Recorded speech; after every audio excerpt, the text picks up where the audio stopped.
وصحبه أجمعين. رب اشرح لي صدري ويسر لي أمري واحلل عقدة من لساني يفقه قولي. سبحانك لا علم لنا إلا ما علمتنا إنك أنت العليم الحكيم. ولا حول ولا قوة إلا بالله العلي العظيم. Kitab Minhajul Abidin, muka surat 14, baris yang ke-12 daripada atas. Baris yang ke-12 daripada atas. Qala al-muallifu rahimahullahu ta'ala wa nafa'ana bi'ulumihi amin. Dan takut olehmu dan berbantah-bantah dan berbantah-bantah dan berkelahi-kelahi gitu, dan berkelahi, maka yakni kerana bahawasanya kedua berbantah-bantah dan berkelahi-kelahi itu penyakit yang semata-mata, penyakit yang semata-mata, daun mahdun, penyakit semata-mata, tiada obat baginya, bagi penyakit yang semata-mata. Maka peliharakan olehmu daripada penyakit tadi itu dengan sekuasa-kuasa kamu. Maka yakni kerana bahawasanya orang yang berselendang, kerana bahawasanya orang yang berselendang berpakaian akan dia. Orang yang berselendang yakni berpakaian akan dia, akan penyakit itu. Orang yang berselendang berpakaian, bukan berselindung ni. Rumi tulis macam mana? Rumi tulis macam mana? Berselindung. Tak. Orang yang berselendang yakni orang yang berpakaian. Orang yang berselendang, orang yang berpakaian. Ejaan itu boleh baca berselindung tu. Berselendang, berpakaian akan ada penyakit, tiada dapat kemenangan sekali-kali. Orang yang berselendang. Kalau orang yang berselindung akan dia, orang yang berselindung ni tak ada penyakit lah tau. Orang yang berselindung ni orang tak ada penyakit. Kalau orang tu tak ada penyakit, berbantah-bantah, berkelahi-kelahi ni, tiada dapat kemenangan sekali-kali. Ada. Kalau berselindung, orang lepas ada penyakit, berbantah-bantah, berkelahi-kelahi ni, orang yang berselindung lepas penyakit ni, tiba-tiba tiada dapat kemenangan sekali-kali. Bukan berselindung. Maka ini kerana bahawa orang yang berselendang akan dia, orang yang berpakaian dengan penyakit, suka berbantah-bantah, berkelahi, tiada dapat kemenangan sekali-kali. Kata Imam Ghazali rahimahullah, melainkan bahawa ditutup akan dia, akan orang yang berselendang akan dia tadi itu dengan rahmatnya dan lutfinya dan lemah lembut daripada Allah Subhanahu wa ta'ala.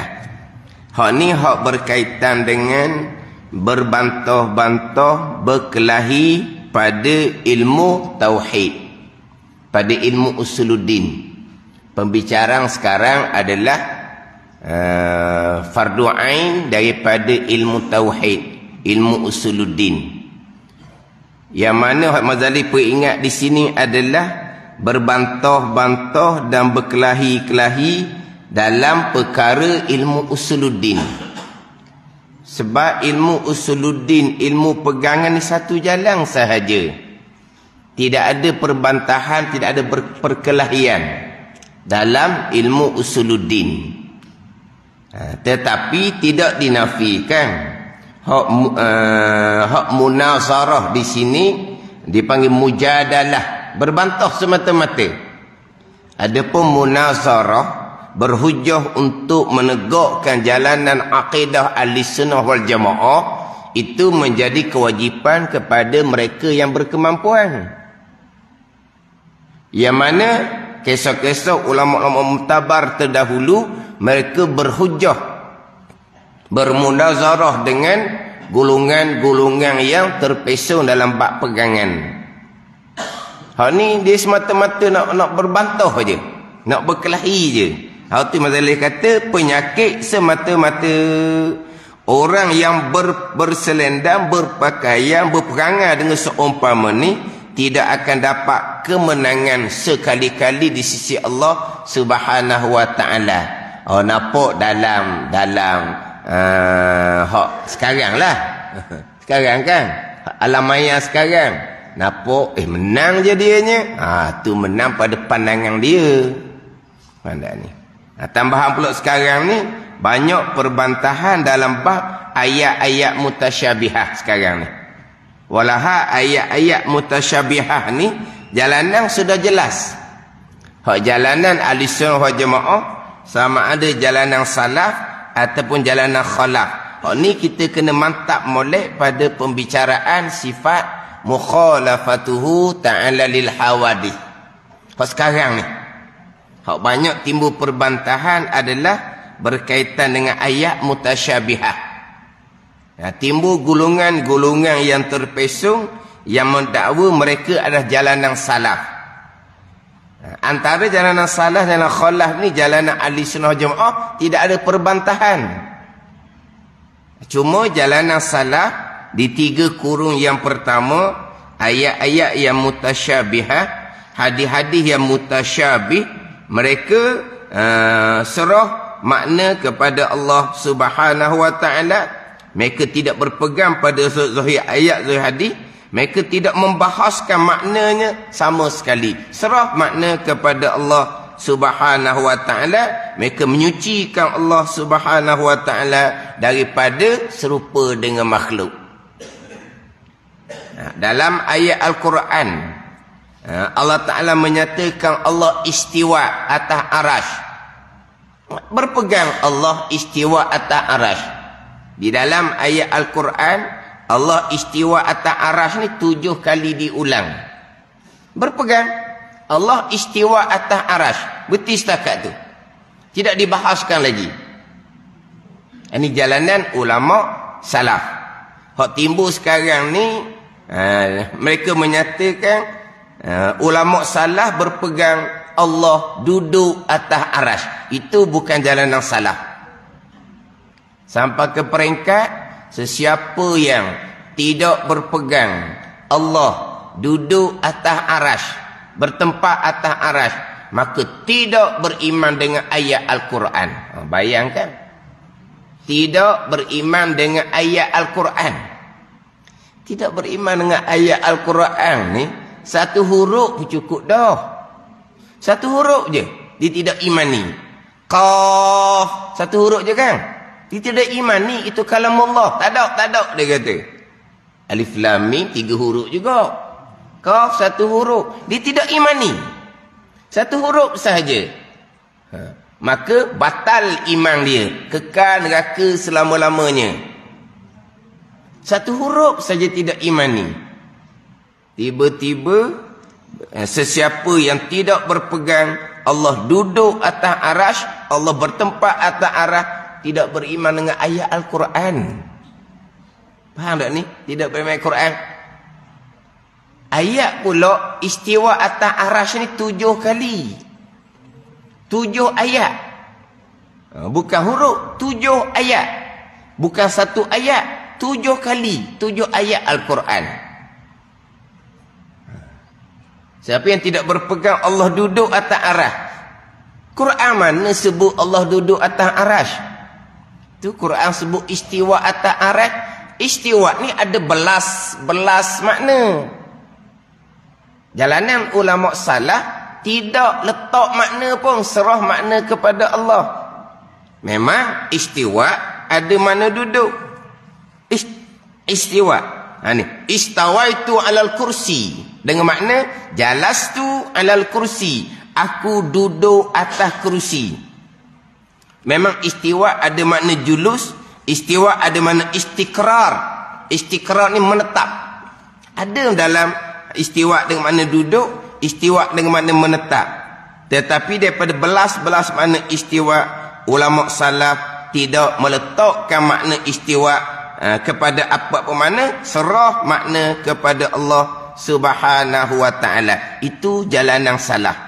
Hak tadi tu golongan yang mengatakan Allah jalan salah menyatakan Allah duduk atas arah, itu bukan jalan salah. Ini hak timbul golongan yang banyak berbantah sekarang yang mengaku salah.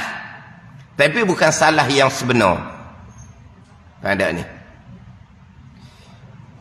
Dia dalam ayat Quran kalau istiwa dengan makna duduk. Contohnya dalam surah Al-Mu'minun ayat yang ke-28. Istiwa dengan makna duduk. Fa iza stawaita anta wa man ma'aka 'alal fulki faqulil hamdulillahilladzi najjana minal qaumiz zalimin. Itu istiwa mana duduk.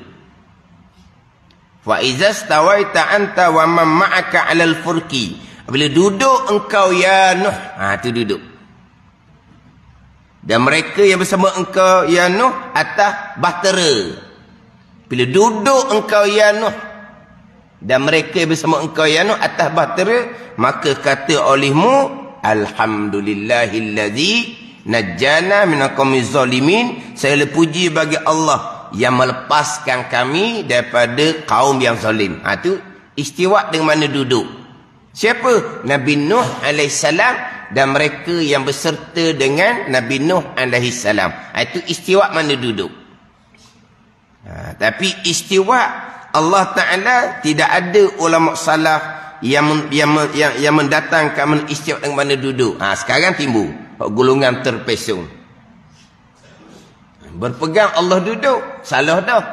Kemudian dia menyatakan sesiapa yang tidak berpegang Allah duduk atas arasy tidak beriman dengan ayat Al-Quran.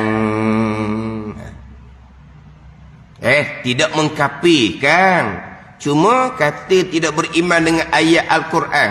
Bila menyatakan seseorang tidak beriman dengan Al-Quran, apa jadi dia? Mengkafirkan lah tu. Ke tidak beriman dengan Al-Quran ni tak kafir lagi? Dia kata tidak mengkafirkan. Sebab itulah timbul golongan ni di Asia Barat, dia bunuh mudah-mudah je orang Islam. Sebab apa? Kafir dah bagi mereka. Kenapa Yahudi kamu tak pergi perangi? Orang Islam yang kamu bunuh. Orang Yahudi tidak boleh menyesatkan orang Islam. Ni orang Islam ni lah yang akan menyesatkan orang Islam yang lain. Sebab apa? Kafir dah bagi mereka. Sebab tu mereka bunuh mudah-mudah. Mereka mengkafirkan orang Islam yang lain secara halus. Ini golongan ni. Ini hak timbul perbantahan. Ini bukan jalanan ahli sunnah wal jamaah. Kita kena ngaji molek ni. Jalan salah macam mana, jalan khalaf macam mana. Di dalam ayat Al-Quran, dia banyaklah ayat yang dia panggil ayat yang mutasyabihah. Hadis-hadis yang mutasyabih. Ayat mutasyabihah ni ayat yang pada zahirnya kesamaran atas orang awam. Yang beri waham, beri sangka pada zihin otak orang awam ni akan serupa Allah dengan makhluk. Ni dia banyak dalam ayat Quran, dalam hadis, ayat yang mutasyabihah, hadis yang mutasyabih. Dia ada ayat mutasyabihah, ada ayat yang muhkamah. Ni kita kena faham molek ni. Dalam Al-Quran ada ayat mutasyabihah, ada ayat muhkamah ni. Al-Quran yang nyatakan. Allah Subhanahu wa taala berfirman, "Wallazi anzala 'alaikal kitaba minhu ayatun muhkamatun hunna ummul kitab wa ukharu mutasyabihat." Ada. Quran menyebut, Allah Taala menyebut, Allah Taala yang menurun atas engkau ya Muhammad akan Al-Quran. Setengah daripada ayat Al-Quran ayat yang muhkamah. Ada ayat yang mutasyabihat. Ayat muhkamah ni ayat yang terang menunjukkan atas kehendak Allah Subhanahu wa taala. Ayat muhkamah, ayat yang terang menunjukkan atas kehendak Allah. Mana? Qul huwallahu ahad. Terang. Nak menunjukkan keesaan Allah Subhanahu wa taala. Wa ilahukum ilahu wahid. Bermula Tuhan kamu, Tuhan yang satu. Tu ayat dipanggil ayat muhkamah. Apa muhkamah? Ayat yang terang menunjuk akan kehendak Allah. Tak ada kesamaran dah. Ada kesamaran lagi? Qul huwallahu ahad. Ada kesamaran? Tak ada dah. Jelas. Allah nak menyatakan bahawa Allah Tuhan yang esa. Tu ayat muhkamah. Ada ni. Ayat mutasyabih tadilah istiwa. Istiwa ni ada makna duduk, ada makna menetap. Kalau pakai zahir gitu, sama Allah dengan makhluk pula, duduk, bertempat, menetap. Ni dia panggil ayat mutasyabihah. Ni kena ngaji molek. Jalan salaf serah makna kepada Allah Subhanahu wa taala. Mereka tidak membahaskan jalanan yang rajih, jalanan yang kuat dalil, jalanan yang selamat. Tapi jalan salah di 3 kurung yang pertama ni. Ni kadang-kadang orang dia macam tak? Dia nak mengelirukan kita. Kenapa kita ayat mutasyabihah kita tidak berakidah dengan akidah Imam Syafi'i? Dia tanya kita gitu. Dah kita kan Imam Syafi'i kan. Dalam bab sembahyang, bab fiqh lah. Kenapa kita ayat mutasyabihah kita tidak berakidah dengan akidah Imam Syafi'i sendiri? Kenapa nak berakidah jalanan ulama khalaf? Imam Asy'ari, Imam Maturidi. Imam Asy'ari fiqhnya bermazhab Syafi'i. Imam Maturidi fiqhnya bermazhab Hanafi. Kenapa kita nak ambil tauhid Imam Asy'ari, Imam Maturidi? Imam Asy'ari ni sendiri fiqhnya ikut Imam Syafi'i. Imam Maturidi fiqhnya ikut Imam Hanafi. Jadi kita kenapa nak ikut tauhid Imam Asy'ari, Maturidi? Kita ambil tauhid Imam Syafi'i, Imam Hanafi lah. Kita macam dengar pengong kita ni. Tak pernah pula orang yang ngajar kampung sebut akidah Imam Syafi'i. Tak ada pernah sebut pun. Duduk bicara kampung sifat 20. Sifat 20. Imam Syafi'i belajar sifat 20. Nganga pula kita orang tua ni. Imam Syafi'i belajar sifat 20. Imam Syafi'i kurun yang kedua. Sifat 20 kurun yang keempat. 200 tahun. 200 tahun tu. Tekah. Tekah macam tau. Apa? Tekah ke apa?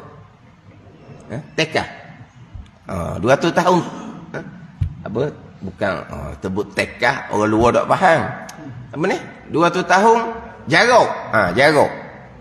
Kita faham lah 200 tahun tekah ni. Jarak. Jarak tu. Imam Syafi'i kurun yang kedua. Sifat 20 kurun yang keempat.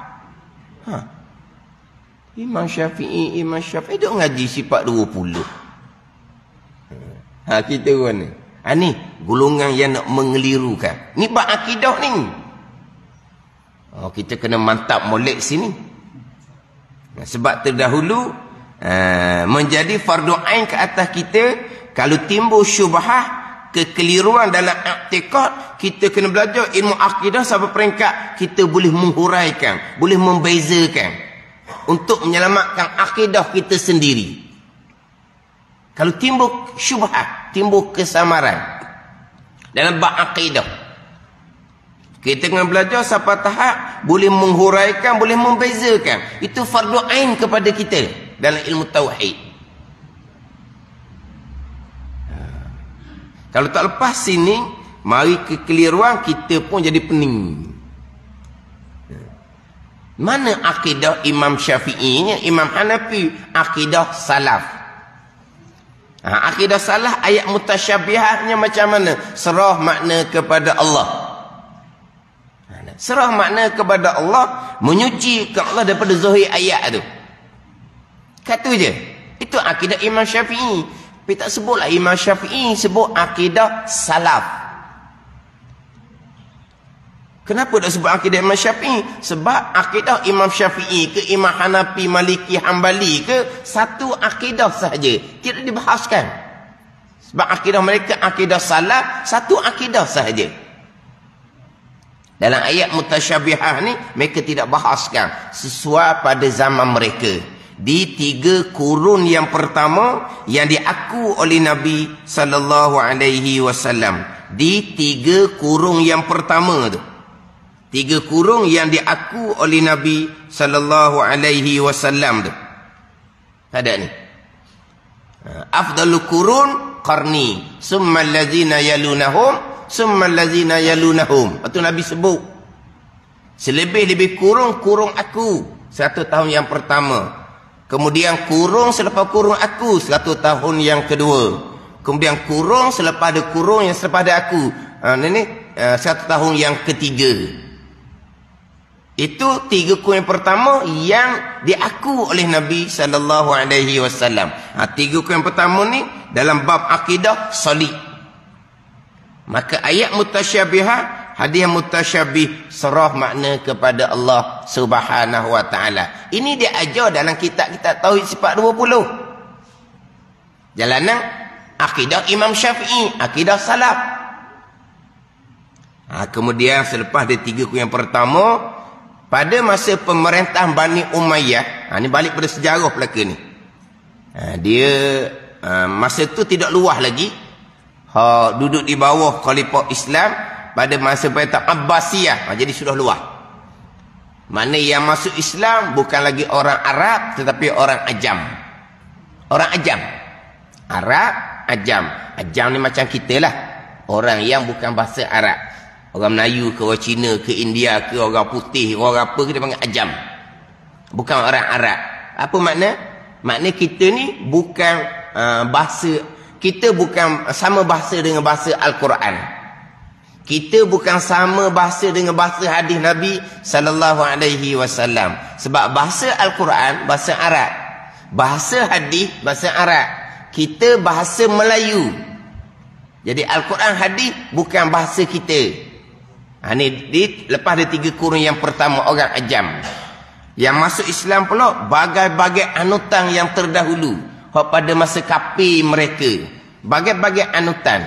Jadi pada masuk kurun yang keempat barulah ulama kemudian mendatangkan makna yang selayaknya. Istiwa, Allah menguasai arash. Istiwa, Allah memerintah arash. Itu jalanan ulama kemudian. Jalanan ulama terdahulu istiwa, serah makna kepada Allah. Al-Quran bahasa mereka. Jadi satu je, dia tak bahas panjang. Tapi apabila orang Islam ni sudah meluah di kurung yang keempat, kelima, maka ulama yang silsilah pengajian daripada jalanan ulama salaf, mereka mendatangkan makna yang selayaknya. Gitu je. Apa makna yang didatangkan tak lari daripada ayat Al-Quran. Ayat Al-Quran menyebut wa huwa rabbul arsyil azim. Allah Ta'ala Rabb bagi arah yang agung. Allah Tuan bagi arah yang agung. Arash ni bukan tempat bagi Allah. Arash ni adalah marbuk kepada Allah. Allah wa huwa rabbul arsyil azim. Ayat yang lain Zul Arsil Majid. Itu ayat yang lain. Arah ni kepunyaan Allah Subhanahu wa taala, bukan tempat bagi Allah. Jadi istiwa atas arah, Allah menguasai memerintah arasy. Betul bertepatan dengan ayat wa huwa Rabbul Arsyil Azim. Allah Rabb bagi arah yang agung, bertepatan dengan suratul Fatihah. Alhamdulillahi Rabbil Alamin. Alhamdulillahi Rabbil Alamin. Allah Rabb bagi sekalian alam, termasuk arasy. Sebab alam ni kan, kullu mawjudin siwallah, tiap-tiap yang ada selain dari Allah. Termasuk arasy adalah alam. Fatihah menyebut Allah Rabbil Alamin. Jadi alam termasuk arasy. Jadi arah ni adalah marbub kepada Allah, yang direntahi, yang dimiliki oleh Allah. Jadi istiwa atas arah, ulama khalah letak mana? Allah menguasai arasy. Allah memerintah arasy, bukan tempat bagi Allah Subhanahu wa taala. Itu jalanan ulama khalah.